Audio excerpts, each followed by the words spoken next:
If you're the owner of a software company and are struggling to fulfill vacancies in your company in a timely manner, then this video is for you. Do you know the difference between project management and service management? You do know, but let me go over it to refresh. A project is a time, cost and quality bound scope of work that needs to be completed. A project team would be set up with a mix of skill sets of resources that would be required to fulfill the need of that project.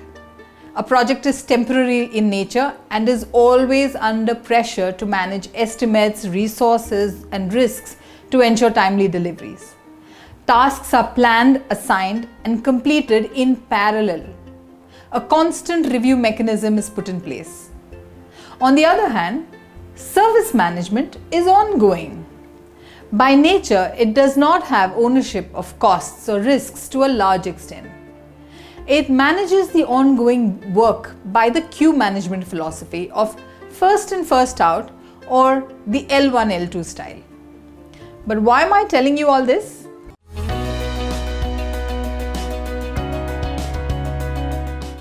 Hey there, I'm Tabish Bibikar and I coach and mentor founders of software companies to build scale in their business fast. In this video, I'm going to talk about the implications of lack of project management in the recruitment function that could be causing you to be left with unfulfilled vacancies for a long period of time. Unfortunately, recruitment departments function like queue managing service teams and not like project teams that are on a war footing basis. Recruitment teams are a fixed set of people, yet they are expected to fulfill unlimited set of vacancies with no clear strategy to handle risks. Recruitment tasks are queued up and prioritization generally happens against who's shouting out the loudest to have their issue resolved. If you don't believe me, go look at the way you go assigning priorities to your recruitment team on vacancies. It is usually based on who in the delivery team is screaming the most and for which vacancy. In fact, at some point, all open vacancies are tagged important and urgent, and the recruiters are running pillar to post trying to fill all at once. The only way that people think of completing the recruitment is by putting pressure on recruiters and getting them to put in more time. There is either no or little estimation and planning that really go in identifying the resources and parallel tasks required to fulfill a spurt of open vacancies in a definitive timeline.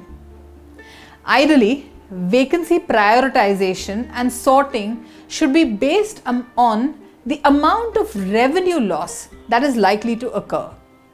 Every vacancy must be tagged with risk of loss to a revenue number, and then it can be easily prioritized. A plan needs to be created looking at the estimates of the history data of how many vacancies as a thumb rule do you normally close in a month per recruiter. In my view, it is anything between 1 to 2.5 vacancies per recruiter. Review if you have the right number of recruiters to deal with your current workload. What are the options that you have? Create timelines for a group of vacancies to be out before you get started with the next slot. Create in-house forecasting methods to predict the next set of vacancies that need to be worked on well before they become urgent. So handle your risks appropriately. If you are stressed about the number of vacancies that are fulfilled, then put your project management hat and deal with it like it's a critical project that needs to be completed. You can then go back to the service management style sooner or later when the storm is out of your way. If you need coaching support and handholding to acquire more talent fast with some out-of-the-box thinking, then drop me a message and we'll reach out to you. Change your thinking, change your results. Thank you for watching.